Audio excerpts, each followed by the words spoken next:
আমার মনে বড় সাধ, এ দেশের মাটিতে আমি উন্নত মানের প্রতিষ্ঠান গড়বই গড়ব, ইনশাল্লাহ গড়বই গড়ব। আজকে বক্তৃতা দিচ্ছি, বক্তৃতার জগৎ দিয়ে ধর্ম চিরদিন টিকানো যাবে না। কেন? এখন আবু তাহের বর্ধমানীও নেই, আবদুল্লাহ বিন ফজল রাহিমাহুল্লাহও নেই, আব্দুল সত্তার ত্রিশালী সাহেবও নেই, আবদুল্লাহ বিন কাজেমও নেই, দুরুল হুদা আইয়ুবিও নেই। তার মানে কয়েকদিন পরে আমরাও থাকবো না। তাহলে এই লাইনে আসার জন্য পথ কি? এই লাইনে আসার জন্য পথ প্রতিষ্ঠান, মাদ্রাসা। কথা বুঝতে পারলেন না মনে হয়?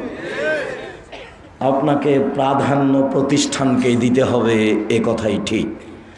জানি না আপনার বাড়ির পাশে কোনোদিন গেছেন কি না। আমার বাড়ি চাঁপাই নবাবগঞ্জ, রাজশাহী।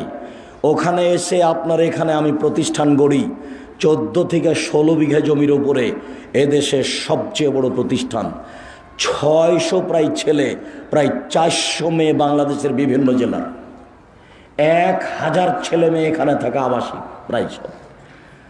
আর 1250 ছেলে থাকে ডাঙ্গিপাড়া পবা, রাজশাহী।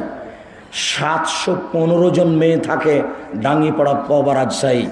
2957 জন ছেলে মেয়ে আবাসিক পড়াশোনা করে। প্রায় 156 জন শিক্ষক শিক্ষিকা কর্মচারী। 17 লক্ষ টাকা বেতন লাগে। আমি নিঃস্ব মানুষ। আপনি কোনোদিন গেছেন? আপনার তোর বাড়ি কালনি, কি দেখাতে চাচ্ছেন আপনি আমাকে? বল হিসেব। আপনার লজ্জা থাকা উচিত। আপনি জাননি কেন? কে মনে করেন আপনি? আপনাকে আমি কখনো ভালোবাসি না, এখনো ভালোবাসি না। আপনার টাকা দিয়ে ডাঙ্গিপাড়া জামিয়া সালাফে চালাতে হবে, কথা আমি বলিনি। আপনার অন্তরটা তার উপরে খুশি হবে, দেখতে যাবেন, ভালো লাগবে, এটা চেয়েছি। আরে টাকা কে দিবে? তো উপরওয়ালা জানে। টাকা কে দিবে? উপরওয়ালা জানে। 535 জন অসহায় ছেলে মেয়ে পড়াশোনা করে, তার 115 জনই এতিম। 535 জন ছেলে মেয়ের টাকা পয়সা, খাওয়ার ভার এদেশের লোকজন বহন করে। কালনিরা কেউ আছে কিনা সেটা আমি জানি না।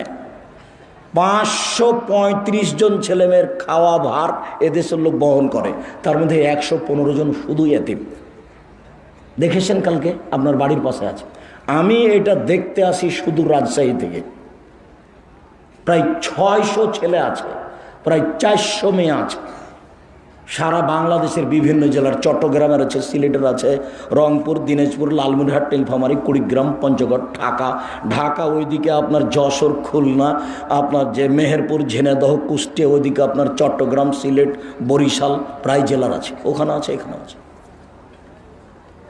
আর আপনি এখান থেকে ওখানে যাওয়ার সুযোগ হয় না আপনার, আর রাস্তার উপরে বাড়ি করে বসে আছেন। কি দেখাতে চাচ্ছেন আপনি আমাকে?